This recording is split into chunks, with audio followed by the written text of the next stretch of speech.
Back in the early part of July, a couple called me from out of the blue. They lived in another city and were coming back to see their families here. And they were a couple that I had done their wedding about 15 years ago. Of course, when I saw them, because they had been college students, they were both almost 40 years of age. I said, "Is this really you?" You should have heard what they said to me. But anyway, they wanted to get together and connect and reflect a little bit about how their experience at the Newman Center, where I had been a chaplain at the University of Akron, how much what happened there meant a lot to them there and in their married life.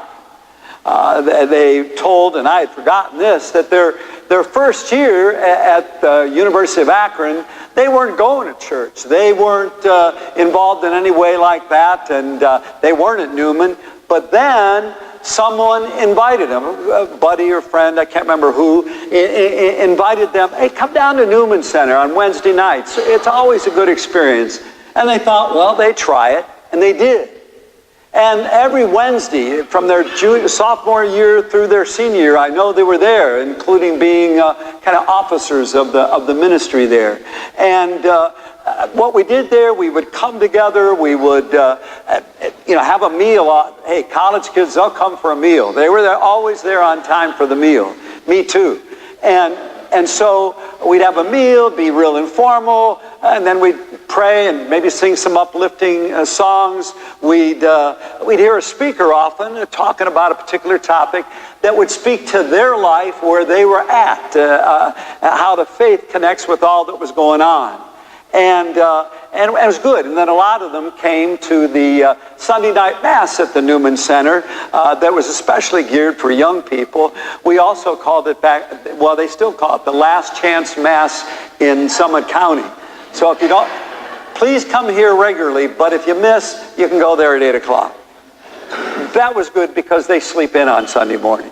So I said, well, they started to talk about all that had gone on since then with their marriage and how much that faith at the Newman Center was seeing them through these years in their life. They talked about that they had some struggles, not with each other, but with family and with some work issues. And their faith kind of gave them a hope, a strength, not to go negative on that, be defeatist, but say, hey, God, we got to do our part, but you can help us through.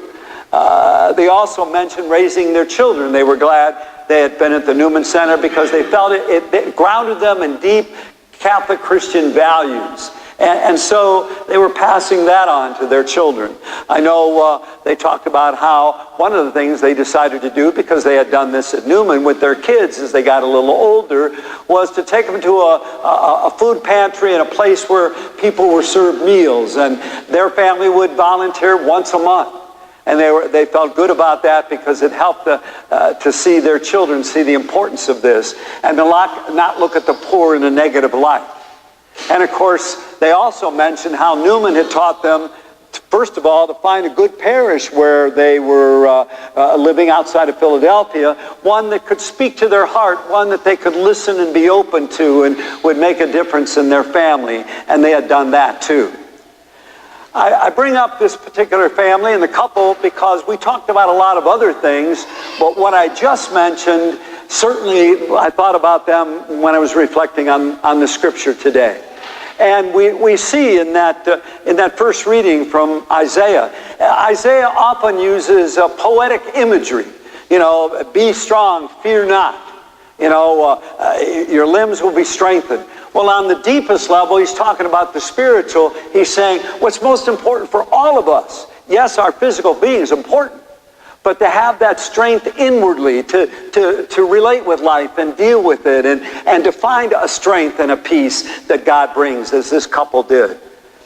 And then in the second reading, certainly I was thinking about how they were with their family, because James, and we're going to hear from him over the next few weeks, really challenges that community, and the Living Word challenges us. Hey, if you're going to really follow the way of Jesus Christ, you need to have a genuine concern and take action in ways you can for the poor, for the marginalized, for the neglected. James makes that point, not to have favoritism. Oh, here's the wealthy person, we're struck by them. Here's the poor person, we overlook them. No. God's reign and how he calls us to is to see all of us having a shared equality. And certainly you saw that in their family. And then that gospel, it's interesting, Mark in the gospel's written in Greek mainly, except he has a couple times where he uses the actual Aramaic language of Jesus. And here we hear it because, Jesus, they bring Jesus, this deaf mute, and Jesus takes him aside and says, Ephphatha, be open. And the reality, again, on a couple levels that Mark, saying, yes, Jesus was able to do that. But also Mark writing to the community then, and a living word to all of us now, is Jesus calls all of us in the deepest spiritual way, be open. Be open to how the Lord wants to speak to us in our daily lives. Be open to the values he calls us to live by. Be open to the vitality and peace and strength he can give us. Be open. And so we see all of that. And hopefully we see all of that is what we're here every week to be about. And I'm going to ask Ellen to come forward here. You're going to see a video in a moment. All of this is by way of talking again about the series that we're going to have called Christ Life. And you're going to have an opportunity in a moment, once you see this video, to be able to possibly consider attending. Because this whole series, it's excellent. It's going to be 7 weeks, 7 Monday nights, and there's going to be similar to what we did at Newman Center. There'll be a meal that we share. There'll be some uplifting music. There'll be a video on an excellent teaching around our faith and how we live it in daily life. And then there'll also be that deeper way to open up to our God. So at this time, as we're getting it ready, we will watch it and really think about it. Because Christ's life is just one more opportunity, we have it here first of all, to deepen in our faith, to live it in a more vital way in daily life, and to be able to deal with some of the struggles and ups and downs of life with a greater inner serenity. So listen to it. It's just a couple minutes, and we'll talk about the Christ Life series coming up.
Whether it's so much better.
may have figured this out by now, but I'm somebody that really tries to look around the country. Thank God we have, websites and so forth to really see what's out there that can really be good and vital and real for people's everyday lives.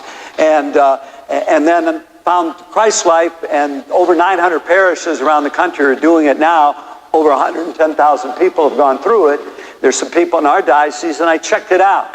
And people said what a valuable experience it was. That hopefully we all have a certain meaning and vitality coming here. At the same time, we all can strengthen our faith, deepen our understanding of how to apply it and sort it out in daily life. Christ Life does that.